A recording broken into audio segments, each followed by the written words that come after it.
غزہ میں حماس کے ہاتھوں پڑنے والی مار کے بعد اسرائیلی وزیر اعظم بنیامین نیتن یاہو نے آخرکار 5 ماہ سے مقبوضہ فلسطین کے علاقے غزہ میں جاری جنگ میں اہداف حاصل کرنے کا اعتراف کر ہی لیا۔ نیتن یاہو کا کہنا ہے کہ اسرائیل غزہ میں جاری جنگ میں ابھی تک بہت سے اہداف حاصل نہیں کر پایا۔ اسرائیلی وزیر اعظم نیتن یاہو اپنی ڈھٹائی پر قائم ہیں اور ماہ رمضان میں بھی جنگ بندی کا بین الاقوامی دباؤ پھر مسترد کر دیا۔ اسرائیلی جنگی کابینہ نے غزہ میں رفع آپریشن کی منظوری دے دی۔ اس موقع پر بیان میں اسرائیلی وزیر اعظم نیتن یاہو نے کہا کہ وہ غزہ کے مصر سے متصل علاقے رفح میں فوجی آپریشن کریں گے۔ نیتن یاہو کا کہنا تھا کہ وہ حماس کا خاتمہ اور اسرائیلی مغویوں کی رہائی چاہتے ہیں۔ نیتن یاہو نے کہا کہ اسرائیل پر بین الاقوامی دباؤ بڑھ رہا ہے، لیکن تمام مقاصد حاصل کیے بغیر جنگ روکنے کا مطلب اسرائیلی شکست ہے۔ نیتن یاہو نے انوکھی منطق پیش کی اور کہا کہ اسرائیل کے بجائے حماس اور اس کے سرپرست ایران پر دباؤ ڈالیں۔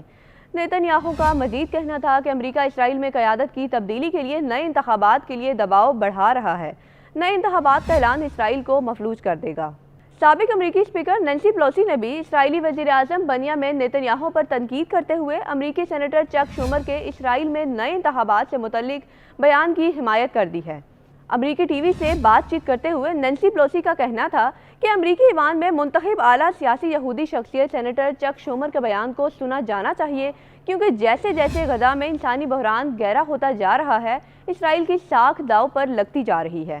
نینسی پیلوسی کا کہنا تھا کہ اسرائیل وزیر اعظم نیتن یاہو نے اسرائیل کی خدمت کرنے سے زیادہ اسے نقصان پہنچایا ہے۔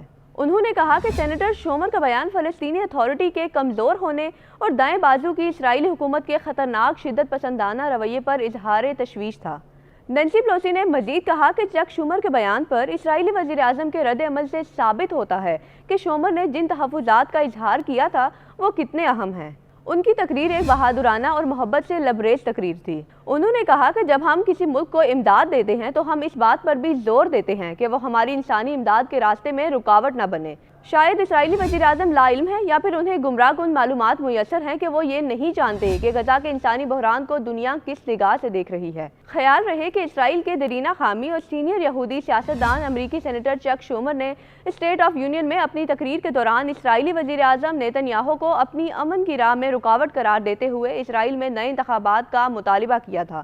اپنی تقریر میں مذاکرات کاروں پر کسی بھی طرح قیام امن کو یقینی بنانے پر زور دیتے ہوئے شومر کا کہنا تھا کہ مسئلہ فلسطین کے 2 ریاستی حل کو مسترد کرنا اسرائیل کی سنگین غلطی ثابت ہو سکتا ہے۔ بعد ازاں امریکی صدر جو بائیڈن نے بھی غزہ کی صورتحال پر اظہار تشویش اور اسرائیلی وزیر اعظم کے رویے پر تنقید پر مشتمل سینیٹر چک شومر کی تقریر کو کئی امریکیوں کی آواز کہتے ہوئے اسے ایک بہترین تقریر قرار دیا تھا۔